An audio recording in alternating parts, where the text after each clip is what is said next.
করছিল তাকে আটক করলো। সবাইকে নমস্কার আমাদের ডাকে এখানে আসার জন্য। অ্যাকচুয়ালি গতকালকে একজন নিরুপমা দেববর্মা কৃষ্ণনগর বাড়ি, উনি একটা কমপ্লেন করেছে আমার থানাতে। ওনার ঘরে যে কাজ করার একজন মেয়ে লোক ছিল, তার বাড়ি সিমনাতে, রামদাসপাড়াতে।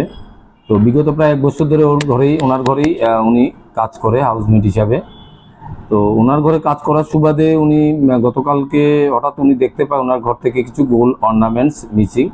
তো উনি অনেক জিজ্ঞাসাবাদ করেছে, ও যে কাজের মেয়েটি খুব ইতস্তত বোধ করে, কিছু বলছে না।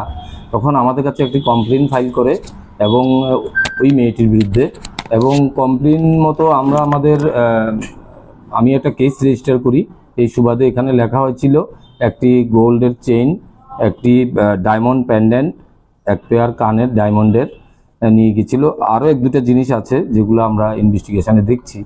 তো কেসটা রেজিস্টার করার পর আমি কুশা দেববর্মা সাহেবকে আমি এটা এন্ডোর্সমেন্ট করি, এবং উনি ইনভেস্টিগেশনে আজকে ওই মেয়েটার বাড়িতে তল্লাশি করে, কাজের মেয়েটার বাড়িতে তল্লাশি করে গোল্ডেন চেইন এবং একটা প্যান্ডেন্ট এবং কানের পেয়ারটা রিকভারি করতে পেরেছি।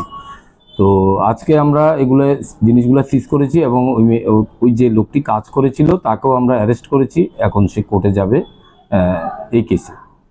বাজার মূল্য কত? এগুলা চেইনটা প্রায় 5.450 গ্রাম, এটা 66,000 ভ্যালু। আর ডায়মন্ড লকেট এবং ডায়মন্ডের টপ এবং থাবা যেটা আছে, দুটোটা 1,45,000 টাকার মূল্য আছে। আমরা জুয়েলারি থেকে এগুলা অ্যাসেসমেন্ট করে এনেছি। তো টোটাল বাজার মূল্য 2,11,000 টাকার মতো এগুলা ধরা আছে এখানে।